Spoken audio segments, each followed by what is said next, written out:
Hey, friends! This time, I've got another horror movie for you.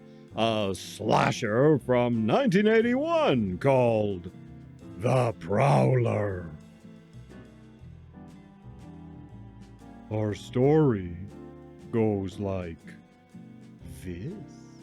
It's 1945, and a soldier has just gotten a Dear John letter from his chick back home. She's met another guy, and when our soldier returns from war, he decides to get revenge. At the big graduation dance being held in town, he kills the chick and her new boyfriend and disappears. Flash forward 35 years, and after a long hiatus since the killings, the town is holding the graduation dance once again. Our hero is the town deputy who has to run things while his boss is out of town on vacation. His chick is one of the sorority girls, sort of overseeing things at the dance. Anyway, this here killer shows up dressed like a World War II soldier and starts in plying his craft. Killing. As the bodies pile up, the deputy and his chick try to piece together the evidence to identify and stop the killer. Can they stop the killer in time?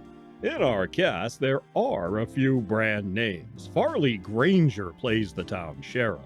He was probably most famous for starring in two Hitchcock films, Rope with Jimmy Stewart and Strangers on a Train, in which Charlie X's dad, Robert Walker, tries to blackmail tennis pro Granger into committing a murder. We also have a pretty sad appearance by Lawrence Tierney, a stalwart Hollywood actor from the 1940s up through the 1990s. He played Dillinger in the 1945 movie about the gangster. He appeared in film noirs, westerns, war movies like Back to Bataan. He did it all. He was in Reservoir Dogs and Armageddon late in his career. In this one, he just sort of sits in a wheelchair and pouts. Pretty much. And he has no lines. Kinda sad for an actor of Tierney's caliber to be wasted that way. And famous horror effects man Tom Savini does the gory honors here, and even played the killer in several scenes since he knew how the blood effects and props were best operated. So, what we have here is a My Bloody Valentine situation. In fact, that film came out the same year as this one, and several months before The Prowler. Anyway, the two movies have pretty much the same plot if you think about it. Back in the day, there's a traditional special event going on in a small town, either a Valentine's dance or a graduation dance or whatever, when someone decides to go around killing people, ruining things for everyone, especially the people they kill. So ever since, the town hasn't held said special event. Flash forward to the then present day, and the townsfolk decide they need to put the past behind them and hold said special event once again. But then a killer shows up, killing people just like before. Is it the original killer doing the killing, or a copycat killer killing like the killer killed back when he was killing people? It's pretty much the same thing in both movies, but unlike My Bloody Valentine, which managed to keep you guessing about the killer's identity right to the end, well, I figured out who the killer here was right away. It was kinda obvious, really. And some things just didn't make much sense to me.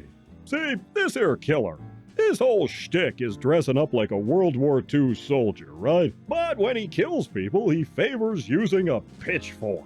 Now, I don't know about you, but I never thought of pitchforks as being GI standard issue.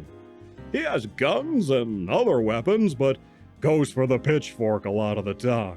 He also uses a bayonet to kill people. Well, alright, he's a soldier, but while effective for stabbing, he uses it like you would a knife, and that's a little awkward. A bayonet is not quite the same thing as a knife. A good knife might have been a better choice. And get this, this tombstone has to be the lousiest prop I've seen in a long time.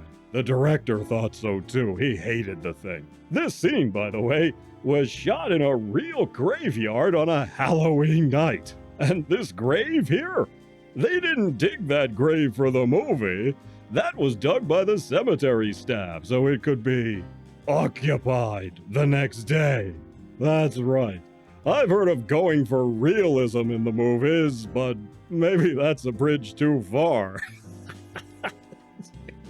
Anyway, my Bloody Valentine and the Prowler really are on a par with each other. Both have a similar story, both happen in a similar setting, both have a similar look and feel and pacing. There are more similarities than differences, but while my Bloody Valentine is a little better, that doesn't make the Prowler a turkey. In spite of everything, it's engaging enough. And it's not a bad watch if you like these kind of low-budget, early 80s slasher movies. The cast is serviceable enough, and it's not all that gory compared with stuff made today. So I'm giving the Prowler 2 paws up. Hey, you take care of yourselves, and I'll see you in the next one.